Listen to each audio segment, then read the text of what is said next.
Let's talk about the location. Miami, Naples. This is in the middle of the Florida Everglades. In a time when heat started to be put on Miami, as Cuban and Colombian drug cartels were bringing cocaine and marijuana in massive volumes through Miami, this little town lent itself perfectly for the trafficking of marijuana and cocaine in very large volumes in the 70s and 80s. Colombians, Cubans, and Florida crackers came together to create a cartel that brought more marijuana into the United States than you could imagine. So, how were these people able to outsmart the law? Well, very simple. The law could not keep up with them. There's thousands of islands back here. This area is in fact known as the 10,000 Islands. Quite frankly, there really are 10,000 islands out here, and only the local fishermen knew their way around these islands. But why would an entire town go into drug dealing? Yes, pretty much the entire town was in on the enterprise. What would cause a Florida town, hardworking people, to resort to crime? Well, another simple thing: the US government. The local people had lived off of the Everglades, and this is really the only substance that there was in this area. The Everglades is a barren place. The only way that locals could make a living was off of the ocean, off of fishing, crabbing. As regulations strengthened, as more and more regulation became the norm, it left locals with no option but to find another way of making a living. The local fishermen knew every single back alley. They knew these islands where the law would get lost, and the local fishermen knew how to make the cops not be able to find them. They were able to hide in the mangroves and elude the law enforcement, and thus make one of the largest drug trafficking organizations, a small town in Florida. Even to this day, this area is still considered a high-intensity drug trafficking area. Being at the southern tip of Florida, the location lends itself very well for all types of mischief coming in from Latin America. The Cubans and the Colombians would buy out restaurants. They would have parties, break all the tables and break all the chairs, and the next day pay for everything and do it all over again.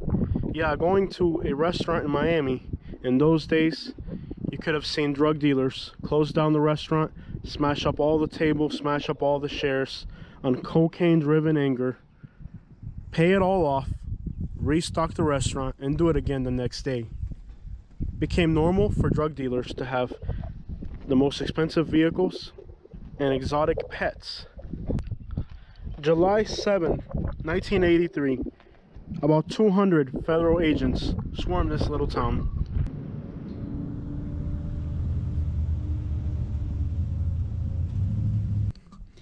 Eventually leads to the arrest of almost 300 people.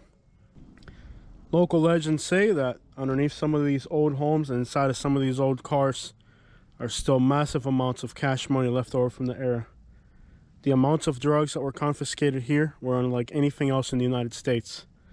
As it became more difficult to bring drugs into the Choccolosky, Copeland, and Everglades City area, drug smugglers started to find other routes to avoid the federal agents.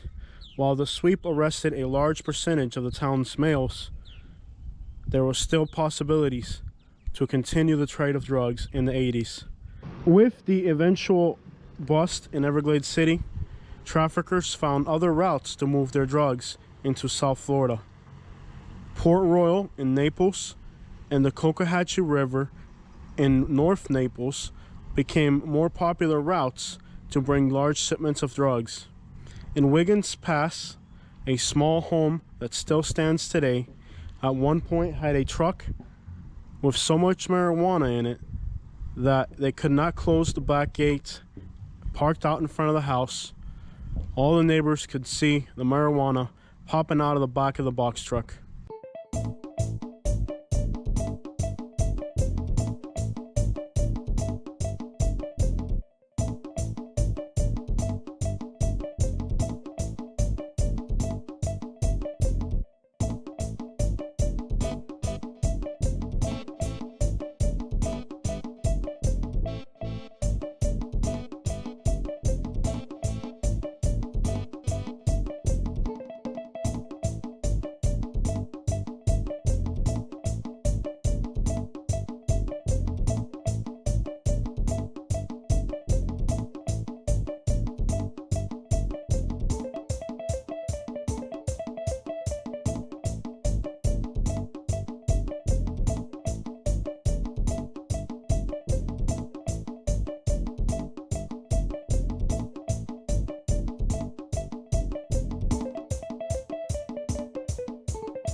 Today, tourism, fishing guides are the #1 source of income for the people of the area.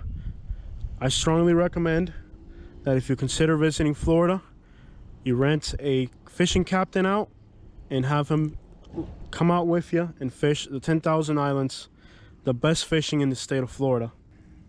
Do not expect your fishing captain to have some old time stories about the heyday, and if they do, it's probably some tourist trap stories. But do not be fooled, there are some real stories out here.